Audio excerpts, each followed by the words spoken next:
Assalamualaikum warahmatullahi wabarakatuh. Perkenalkan, nama saya Muhammad Febrian Sepandolumbu dengan NPM 2352011155 dari kelas Aula E yang diajari oleh Bapak Dr. Zulkarnain Ridwan, SHMH, yang mengajari tentang hukum pemerintahan daerah. Di sini saya akan membahas tentang Peraturan Daerah Kota Bandar Lampung Nomor 9 Tahun 2022 tentang penyelenggaraan perlindungan perempuan dan anak-anak, yang dimana mengatur tentang perlindungan hak-hak perempuan dan anak di Kota Bandar Lampung.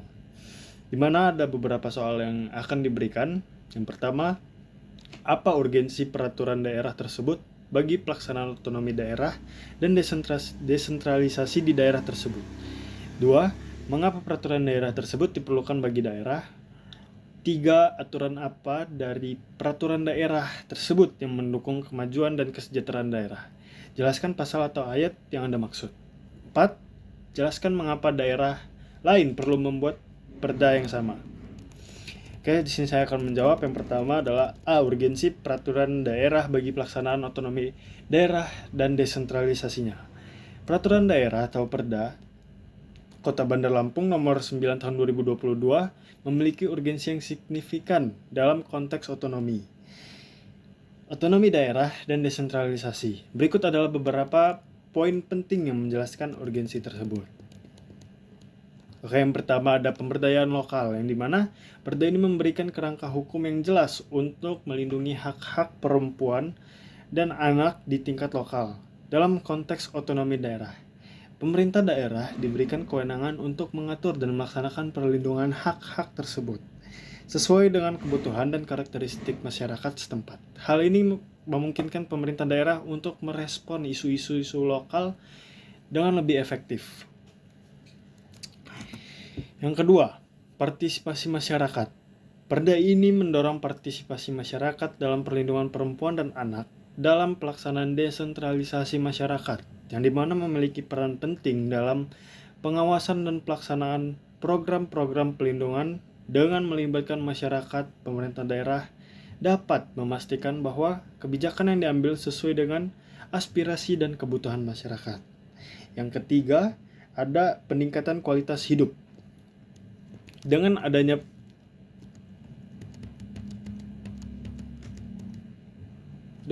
perda ini diharapkan dapat meningkatkan kualitas hidup perempuan dan anak di Kota Bandar Lampung. Perlindungan yang lebih baik terhadap hak-hak mereka akan berdampak positif pada kesejahteraan sosial dan ekonomi, yang pada gilirannya mendukung pembangunan daerah secara sistematis dan keseluruhan. Bagian peraturan daerah yang mendukung ini terdapat pada pasal 2 Perda yang menyatakan bahwa pemerintah daerah berkewajiban untuk melindungi dan memenuhi hak-hak perempuan dan anak sesuai dengan peraturan perundang-undangan yang berlaku. Hal ini menunjukkan komitmen pemerintah daerah dalam melaksanakan otonomi dan desentralisasi, serta tanggung jawabnya untuk melindungi kelompok yang rentan. Yang kedua, atau B, tinjauan filosofis, sosiologis, dan yuridis. Yang pertama, filosofis perda ini mencerminkan nilai-nilai keadilan, kesetaraan, dan penghormatan terhadap hak asasi perlindungan terhadap perempuan dan anak-anak, yang merupakan bagian dari upaya untuk menciptakan masyarakat yang adil dan beradab, di mana setiap individu memiliki hak yang sama untuk menghapuskan segala bentuk diskriminasi dan kekerasan terhadap perempuan dan anak. Yang kedua, ada dasar atau tinjauan sosiologis. Dari sudut pandang sosiologis ini, perda ini penting untuk mengatasi masalah sosial yang dihadapi oleh perempuan dan anak, seperti kekerasan, diskriminasi, eksploitasi, dan lain-lain. Dalam banyak kasus, perempuan dan anak menjadi korban kekerasan dalam rumah tangga, perdagangan manusia, dan bentuk-bentuk kekerasan lainnya. Dengan adanya perlindungan hukum ini, diharapkan dapat mengurangi angka kekerasan dan meningkatkan kesejahteraan sosial. Selain itu, perda ini juga dapat berkontribusi pada perubahan norma sosial yang mendukung kesetaraan gender. Oke, yang ketiga ada yuridis, yang dimana secara yuridis ini perda ini memberikan landasan hukum yang kuat untuk melindungi hak-hak perempuan dan anak Hal ini sejalan dengan peraturan perundang-undangan yang lebih tinggi seperti Undang-Undang Perlindungan Anak UU nomor 35 tahun 2014 dan Undang-Undang tentang penghapusan kekerasan dalam rumah tangga yang dimana terdapat dalam UU nomor 23 tahun 2004. Dengan adanya perda ini, pemerintah daerah memiliki kewenangan untuk menegakkan hukum dan memberikan sanksi terhadap pelanggaran hak-hak perempuan dan anak. Bagian peraturan daerah yang mendukung ini terdapat dalam pasal 4 Perda ini menyatakan bahwa setiap perempuan dan anak berhak mendapatkan perlindungan dari segala bentuk kekerasan dan diskriminasi. Ini menunjukkan dasar yuridis yang kuat untuk perlindungan hak-hak tersebut dan menegaskan komitmen pemerintah daerah untuk melindungi kelompok yang rentan seperti perempuan dan anak-anak. Oke, selanjutnya ada aturan yang mendukung kemajuan dan kesejahteraan daerah teradaptasi, atau C, aturan yang mendukung kemajuan dan kesejahteraan daerah. Nah, salah satu aturan yang mendukung kemajuan dan kesejahteraan ini terdapat dalam pasal 6, yang dimana pemerintahan daerah wajib menyusun program dan kegiatan yang berorientasi pada perlindungan dan pemberdayaan perempuan dan anak. Penjelasannya, pasal 6 ini menekankan pentingnya program yang berfokus pada pemberdayaan perempuan dan anak. Dengan adanya program yang terencana diharapkan dapat mengurangi angka kemiskinan dan meningkatkan partisipasi perempuan dalam pembangunan, atau program-program tersebut dapat mencakup pelatihan, keterampilan, pendidikan, dan akses terhadap layanan kesehatan. Selain itu, pemberdayaan perempuan juga dapat berkontribusi pada peningkatan ekonomi daerah karena perempuan yang berdaya cenderung lebih aktif dalam kegiatan ekonomi. Yang soal terakhir adalah mengapa daerah lain perlu membuat perda yang sama? Kenapa sih daerah lain perlu membuat perda yang sama? Karena beberapa alasan berikut, seperti 1. Keselarasan hak, 2. Ada pencegahan masalah, yang ketiga ada pembangunan berkelanjutan, keempat ada penguatan jaringan kerja. Dan di sini saya akan menjelaskan alasan-alasannya. Dari yang pertama yaitu keselarasan hak. Kenapa sih keselarasan hak? Karena setiap daerah memiliki tanggung jawab untuk melindungi hak-hak perempuan dan anak. Dengan adanya perda yang serupa, diharapkan dapat tercipta keselarasan hak di seluruh wilayah Indonesia. Hal ini penting untuk memastikan bahwa semua perempuan dan anak tanpa memandang latar belakang sosial, ekonomi, atau budaya mendapatkan perlindungan yang sama dan setara. Yang kedua, pencegahan masalah sosial, yang dimana banyak daerah yang masih menghadapi masalah kekerasan terhadap perempuan dan anak. Dengan adanya perda daerah ini dapat lebih proaktif dalam mencegah dan menangani masalah tersebut. Perda ini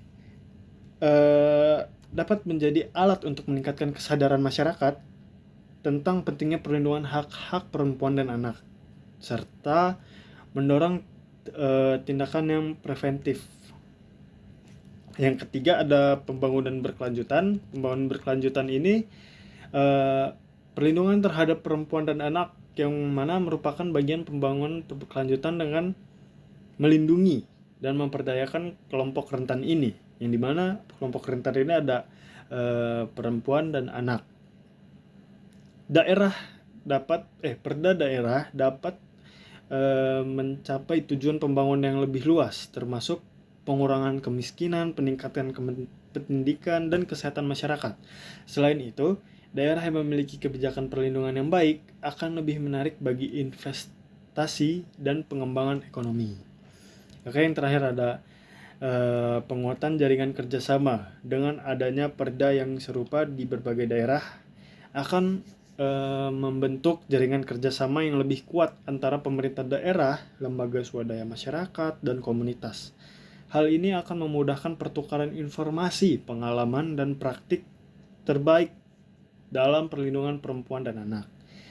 Dengan demikian, perda tentang perlindungan perempuan dan anak sebagai ini sangat penting untuk diterapkan di seluruh daerah untuk menciptakan masyarakat yang lebih adil, setara, keharmonisan, dan berkelanjutan. Perda ini tidak hanya memberikan perlindungan hukum, tetapi juga menjadi landasan untuk pembangunan sosial dan ekonomi yang lebih inklusif. Baik, saya akan memberikan penjelasan atau kesimpulan dari peraturan daerah Kota Bandar Lampung yang sebelumnya sudah saya jelaskan. Yang pertama itu terdapat di dalam urgensi peraturan daerah bagi pelaksanaan otonomi dan desentralisasi daerahnya. Peraturan daerah ini memiliki urgensi yang tinggi dalam konteks otonomi daerah dan desentralisasi antara lain. 1. Pemberdayaan lokal. 2. Partisipasi masyarakat. 3. Meningkatkan kualitas hidup.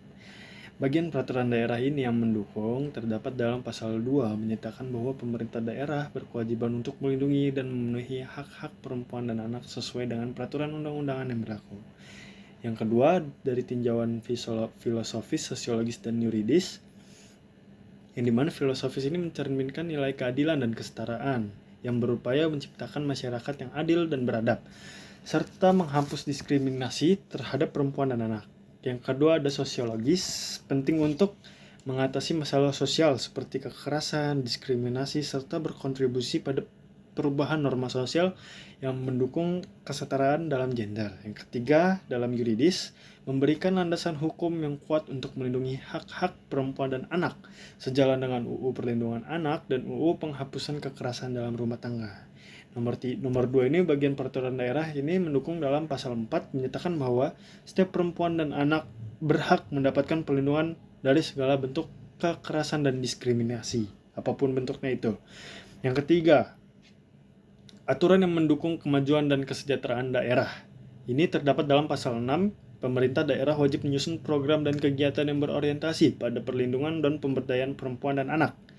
Penjelasan ini, pasal ini menekankan pentingnya program-program yang berfokus pada pemberdayaan yang dapat mengurangi kemiskinan dan meningkatkan partisipasi perempuan dalam berbagai upaya pembangunan atau berbagai dalam kontribusi pekerjaan lainnya. Mengapa sih daerah lain perlu membuat perda yang sama, atau soal ini terdapat dalam soal terakhir? Yang pertama itu menurut saya karena kesetaraan hak, yang dimana setiap daerah itu bertanggung jawab untuk melindungi hak-hak perempuan dan anak dan menciptakan kesetaraan hak di seluruh Indonesia tanpa membeda-bedakan gender, umur, ataupun dan sebagainya. Yang kedua, ada pencegahan masalah sosial. Perda ini dapat menjadi alat untuk mencegah dan menangani masalah kekerasan terhadap perempuan dan anak. Yang ketiga, pembangunan berkelanjutan. Pelindungan ini merupakan bagian dari pembangunan berkelanjutan yang lebih luas. Yang terakhir, ada penguatan jaringan kerjasama, yang dimana tujuannya untuk membentuk jaringan kerjasama antara pemerintah daerah dan masyarakat untuk pertukaran informasi dan praktik terbaik. Dengan demikian, perda ini sangat penting untuk diterapkan di seluruh daerah guna menciptakan masyarakat yang lebih adil, sejahtera, dan berkelanjutan. Sekian yang bisa saya berikan. Kurang lebihnya saya mohon maaf. Atas ketidaktahuan saya juga mohon maaf. Wabillahi taufiq wal hidayah. Wassalamualaikum warahmatullahi wabarakatuh.